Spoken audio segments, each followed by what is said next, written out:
thank you for joining us. And just to kind of get started and acclimated, Michael, you've been doing this incredible work for a very, very long time. Can you just quickly just kind of explain what it is very specifically that you do? We've been doing this, going in this direction for 55 years. And the direction is, now you can clearly label it as sustainable, autonomous, affordable housing. And that means that it doesn't really do anything negative to the earth that much. It partners with the earth, so to speak. But our issue now is we're trying to make it really available to people. We've been developing the product, let's call it, for 55 years, and we're sitting on something. It's good. This is a vessel that will sail on the seas of tomorrow. 55 years ago, there weren't a lot of people. I was around then. Jesse wasn't even born then. But, not a lot of people were thinking this way. So what was the thing? What was the idea that you had? Like what ignited you for it? Well, I didn't just have a light bulb go on in my head and say, I'm going to build sustainable autonomous housing. I was really just thrilled to be out here in New Mexico. I actually came out here to race motocross so that I would get injured so I wouldn't have to go to Vietnam. That was my plan. I had graduated from architectural school. This place is a wonderland out here. I still think I've been all over the world. I think this is one of the best places on the planet for many, many reasons. So I was just thrilled to be out here and not in Vietnam. And I started just taking care of myself the way that seemed the most logical. And that wasn't always the way that other people did it. I'd hear on the news that Walter Cronkite was saying that they're clear cutting timber for housing in the Northwest, and there's going to be some oxygen problems in the future and erosion and so on. And then Charles Kuralt on the road back in early 70s said, we're throwing beer cans, steel beer cans and soft drink cans all over the national parks and the streets and highways. We're going to have a garbage problem in the future. So I put those two together, young architect, early 20s. And I said, well, we want trees. We don't want beer cans. Let's build housing out of beer cans. That's just the kind of simple, oversimplified logic that led me to be doing what I am, because I kept watching the news and they'd have water problems, they'd have energy problems, and I'd incorporate that into the building. Every place in the world has sewage problems. I then recognized there were 6 things that people need for actual sustenance. They don't need a TV or a motorcycle, but they need water. Those are the things that I addressed, but it all happened over 55 years and it's still happening. But maybe 10 or even 15 years ago, we started recognizing we have something here that the world needs. And our project now is to get this available, make this available to really every man, woman, and child on the planet. So, you go out there, you go to New Mexico. Where'd you come from? Kentucky. It's a little different than Kentucky, yeah? Well, Kentucky's beautiful, but every time you go over a hill, there's another mall or whatever, and it's getting to be too developed, and for me it was. And so I loved it out here where there's just wide expanses of land, and it's desert and nobody wanted it. Well, now we've got jungles in this desert. I've got one building, it's a kind of a demonstration building where at any given time, there's 150 tangerines on this tree in the desert, and bananas and all kinds of food. And so I'm saying, this really works for me. So I want to make it available to other people. And I think sometimes that's the worst decision I ever made in my life, because my life would be a lot easier if I wasn't trying to make this available to everybody. But I think it's a smart thing to do for everybody around you to be sustained rather than just you. I think that's, a good half of the problems on this planet, that we have the haves and the have-nots. I want everybody to have sustenance. It will just make the world better for me. So the first building, do you pay for it yourself? And, nobody knows what you're doing when you first get there. So it's like, how do you get people to work on it? And, what happens to make the first building? What happened to us, or what happened? Well, how'd you do it? Do you have a team of people? Is there an organization? Is there because if you went out there to do motocross, you don't have a bunch of carpenters sitting around, or do you? No, I just had I had a motorcycle. But see, I just graduated architectural school with a degree in architecture. And I Mhm. came out here to, to be an architect, to live and build buildings. And it had to do with the way I went to school too. My school was University of Cincinnati, and you can go to school for 3 months. After your freshman year, you can go to school for 3 months, and then you work 3 months. That way you can pay your way through school. I Right. had to do that because my dad was a milkman and he didn't have any money. And so I got myself through school, came out here and, started working. There was an architectural office out here. So when you first came into town, you found a community of people that were sort of thinking around the same ways you were thinking, or did you, when you showed up, it's like, here I am, I got my pencil, what do you guys want to do? I mean, what happens when you first begin? Well, what happened when I first began was I just got a job with an architectural firm. But see, because I went through the School of University of Cincinnati's co-op program, I had already worked in many architects' offices, and I had already seen what architecture is. And I decided, I knew before I even got out here that I didn't want to be an architect in that sense of the word, because the majority of the architects are out there building Walmarts and Arby's and things like that. And I didn't believe in any of that, really. I wasn't inspired by any of that, but I got inspired about trying to take care of myself and seeing more logical ways to do it. And, I'd hire a guy here and another woman here and another guy here. And slowly over 10 or so years, I built up a little team of people. And that team has evolved over the last 55 years. Maybe there's not even one of the original people. I've got some people that have been with me for maybe 25 years. And, but see, that people come and go. The idea, the concept stays the same, that we're trying to make housing that takes care of people, while what I say it as encountering the planet, not harvesting from the planet, not controlling the planet, harnessing it, nothing like that. I'm talking, if we encounter the phenomena of the planet, we can have a very nice life. And that's what we've developed now. We have it. But our next project is getting it to people. And I'm learning from the automobile industry on that. But you also had some early, at least from what I've read and seen, this idea of, quote, recycling. I mean, you were looking at materials when you were creating buildings or structures, right, that were already had been used or discarded. When did that come about in your methodology? Well, that particular thought came about in like 1970 when I saw the Walter Cronkite thing and everything. I said, we don't want cans, but they're made pretty well. They're made pretty strong. We want wood, but we're using wood for housing. I just put that little thought together, and more things like that happened. And the next thing I do is I stumble upon automobile tires there are literally mountains of automobile tires all over the world. We don't know what to do with them. They've tried a lot of things, but nothing's really taken off. And when you fill them with earth and beat it in with a sledgehammer, it's labor intensive, but there are mechanical ways to do it. It makes mass, thermal mass, like a cave, but the cave has plenty of light because the whole south side is open, but it makes mass that stores energy.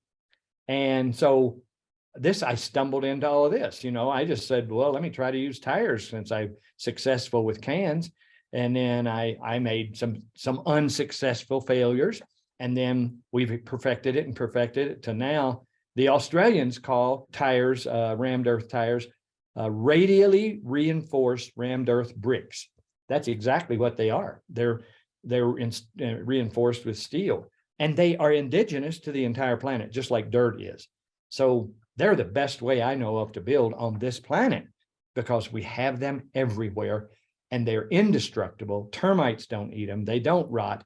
And they make a bomber structure, and they make a structure that also is thermally dynamic in that it holds temperature if you insulate it on the outside. And that stuff just keeps happening. So the first part is, let's say, I wanted to get a house like this, right? They're quite beautiful, but they also seem like they're really built into the contours of the land. So is the first thing to go and look at the site, and then the site will tell you what the structure is going to be? Well, yes and no. In other words, we've got to make this be able to work almost on any site, but any level site or south-facing site in the Northern Hemisphere is fine. southern hemisphere, north facing site. So, there's lots of land that's that way. We've built them on steep slopes, like at 45 degrees, and you carve them into the earth. We built them on totally flat land. We even did one in Holland, in Zwolle, that we had to build the earth up 3 feet to get above the ocean. We've done them pretty much everywhere, at 14,000 feet in Bolivia.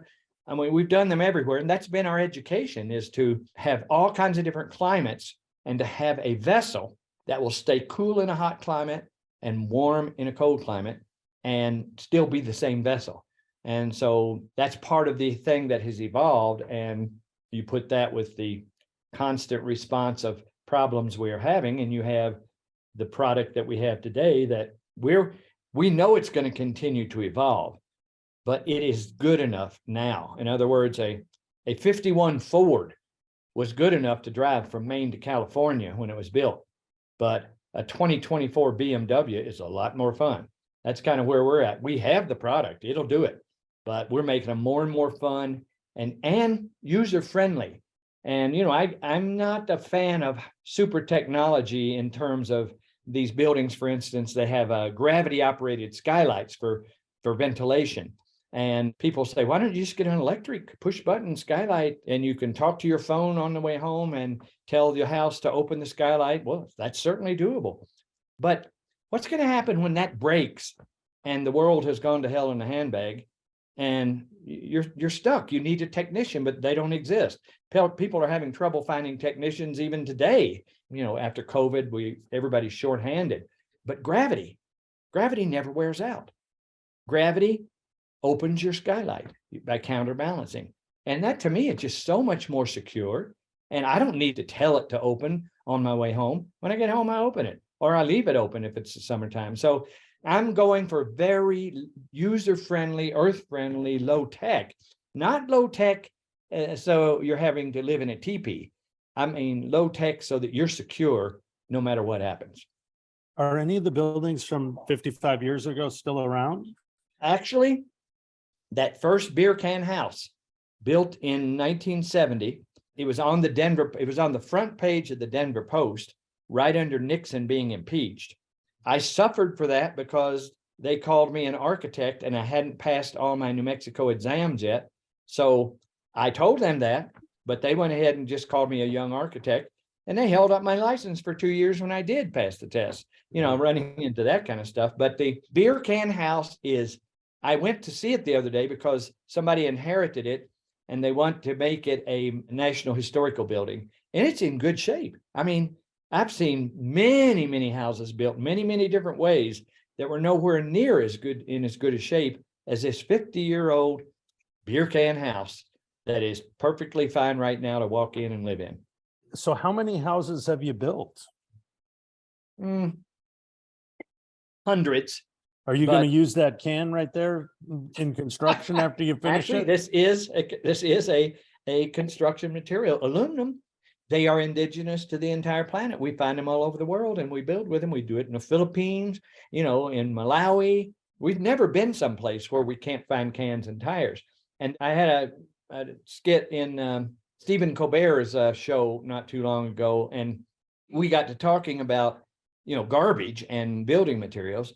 And the thought came to me, and I said it on the show. I said, beer cans are very well made. Tires are very well made. They aren't going to go away. If you want to talk about garbage, walk down the aisle of your local builder supply store, and there's where some garbage is, stuff that's going to fall apart in a week or whatever. There's garbage. I'm building out of good building materials.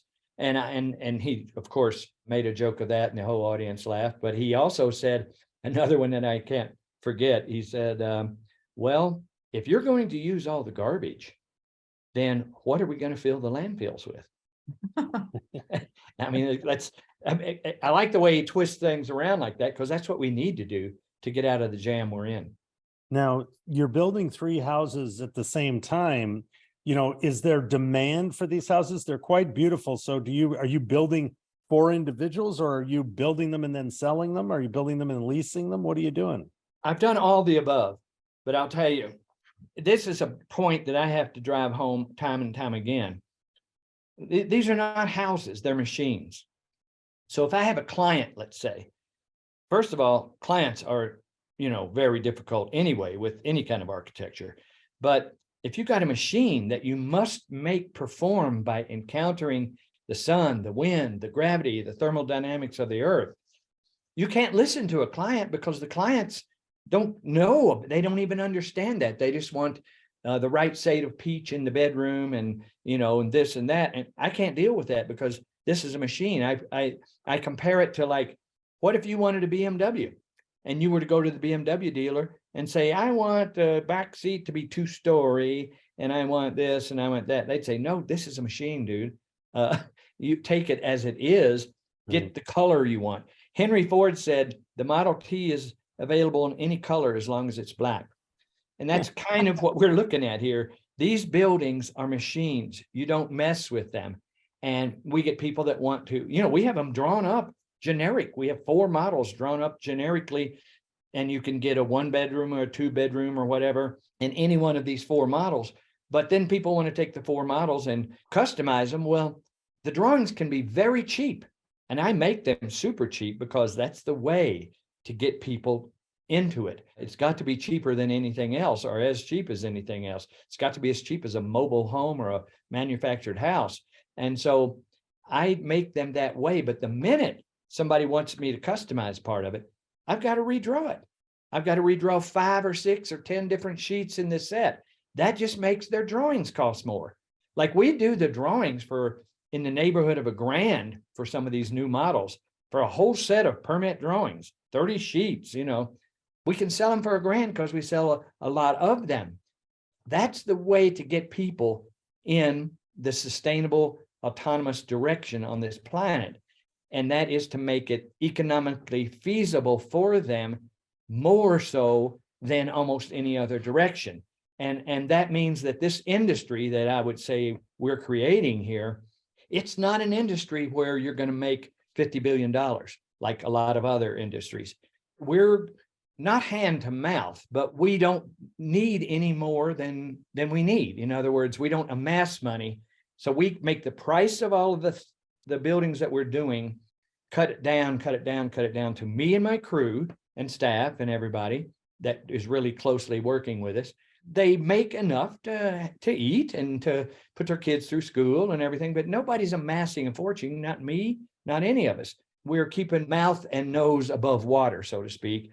And because we don't need anything during the COVID winter, the COVID problems, the economic problems that we've had where a lot of architects and contractors went belly up, we're fine because we don't have the burden of a huge profit. All we have to do is eat, and hell, most of our eating is done from our Earthship. So we've set ourselves up to where we don't need much. And it makes us richer than the richest people in the world, because in Texas, when they were waiting in line in their Lexus and BMWs and so on, very wealthy people in $3 million houses still were waiting in line for food and water. What was I doing? Walking around my hallway barefoot, harvesting bananas and spinach, and totally comfortable and having plenty of water and thinking, oh, I wish all of these people could have this. That's what it is. But how can they? I mean, in other words, you've got this model that's working, and how adaptable is it? How are you able to share this? Or, you don't need to be controlling all the machines that get built, right? I mean, are you allowing other people almost like an open access to? Pretty much. We have an academy where we teach people. Yeah. We have interns and we have seminars, and we of course have books and videos and everything out there. And all we require, we want people to take this and go. I can't franchise and make a fee for every Earthship that's built and all of this. I'm not that, I don't even care to do that. But I want it to be done confidently. So we let people use the word Earthship inspired. If it's Earthship inspired, go and try to make a fortune of it. But there's lots of clients. I mean, we are, in fact, as well as most of the people that used to work for us that tried to go out on their own. Everybody's busy doing this. If people find out that you know how to build an Earthship, or even halfway know how to build an Earthship, you got work. You know what I mean? That's what's going on. So I don't care to make a penny on every dollar out there that's spent on Earthships. I care that they are competently done. and that I don't end up getting sued for an incompetent Earthship because I own the trademark. So that's working. That's working. I look at it like a virus. What is going on with Earthships, the concept right now, is spreading like its own virus. It follows all the same patterns. Somebody lands in Norway, they know how to build Earthships, they build their version of it, and they still work. You have to really try to make it so they absolutely don't work. Now, my Earthships, because I've been doing it for 55 years, they just might work a little better than anyone else's out there. And I think they do, because I'm like a Formula One race car developer. I'm going for every second of speed that I can get out of these things. And I know how to do it, and I know where. And I've got it, I've got the vessel. Not that I won't improve it, but I've got it. But my task now is following the automobile industry in terms of, I want to make it as easy to get in a 2-bedroom, 2-bath, warm home with no utility bill. I want to make it as easy to get in that as it is to go down to your dealership and sign a few papers and have decent credit and walk out with the keys to a 2024 BMW, for $600 a month. I mean, that's how easy it's got to be for people to go in this direction. That lots of people will believe in the thinking and agree with the philosophy, but it's easier for them to get a frame house thrown up here, and the permits are easier and everything. We have spent a lot of time and money and energy trying to teach people how to build their own homes, Earthship sustainable homes, and it works for a lot of people. But the percentage of people that are capable physically and emotionally and so on of getting a permit and a bank loan and struggling through to build their own home, 3% maybe of all the people on the planet. So that's not the way. It is a way. The way is making it so they can go down to the Earthship store and walk out with the keys to a sustainable, autonomous 2-bedroom, 2-bath home. And we're even working with how to subsidize them. I worked with FMHA many decades ago, and we could get people in a home for $120 a month, no down payment. Wow. And that's, of course, 40 years ago. And now that would be it'd be $1,000 a month, no down payment. But the subsidy program does work to an extent. It won't work if the United States goes broke, which they're about to do, I hear. But see, the government is flailing. The corporations are greedy. The philosophers are philosophizing, but they're not doing anything. And so we need something other than rhetoric. And this building, we have it. I'm giving you a lot of rhetoric right now, but I've got the building to back it up. And I'm going to make that building be available to anybody for somewhere around $1,000 a month. Maybe they're subsidized to get it down to $600 a month. You have to qualify for a subsidy. And back when I was playing that subsidy game with FMHA, I took my crew members, and to qualify for this kind of a loan, you had to make less than $14,000 a year. Now, given this is 45 years ago, so now that would be, $50,000 a year, but you had to make less than $14,000 a year. So I took my crew members down to FMHA offices to get them a loan, to pay me, to pay them, to build a house for them. That fried some brains, but it worked. I got a lot of my crew members in these homes for $120 and no down payment. I even got a divorce about that time, and I got my wife in one. My ex-wife got in one for $120 a month, no down payment. So those homes were reasonably headed in this direction. But now I've got these finely tuned BMW type autonomous homes, and this is the way to get people in them. You're going to always have people that got plenty of money and want to spend it getting a $3 million one. Well, that's fine. I can do some custom stuff for you, but I'm not that inspired to do it. If you want the truth, I'm inspired to get billions of people in a home that takes care of them in harmony with the planet. And, when I project it in my brain, I get, when I see billions of people having sustenance, I see things calming down and getting more beautiful on this planet. Are you an optimist for the future? Yeah, I am. I'm an optimist for the next hour. I'm an optimist for the next week. I got I got diagnosed 3.5 years ago with stage 4 cancer. So I'm definitely an optimist because I'm still here.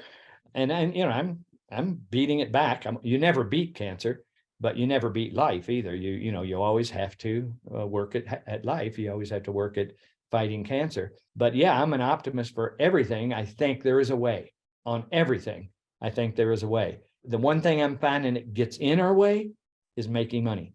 My thinking on money is it's a tool. And if you got a hex head wrench, a bolt head, you can't turn it with your fingers. You just can't. But you get a crescent wrench and you turn it and it works. And maybe you need 2 or 3 sizes of crescent wrench. But do you need 50,000 crescent wrenches? What are you going to do with them? Where are you going to store them? That's the way I look at money. We seem to want to amass money when really we just need enough money to turn, a tool to turn the wrench, turn the hex head bolt, and then go on. So that takes a huge burden off of what we're trying to do. All we're trying to do, I call it grocery money. It's a little more involved than that, but all we need to do is make grocery money. And it's not just an altruistic thing. We frankly don't need it. Our houses heat themselves and cool themselves. They grow food. They make their own electricity. They harvest their own water. They treat their own sewage on site. And they're made from 45% things that other people throw away. So we really have created our own currency. Well, Michael, it's amazing to, kind of to talk to you. And as Jesse said, the structures, the ships, the machines are really beautiful. And I just love the concept of what you're doing. So thank you. You've been doing it for a really long time. And we need that kind of leadership in this world. And thank you very much. Good luck with everything, with your health and everything. Okay. Thank you. Thanks, thank everybody. Bye, guys. Bye. Bye-bye.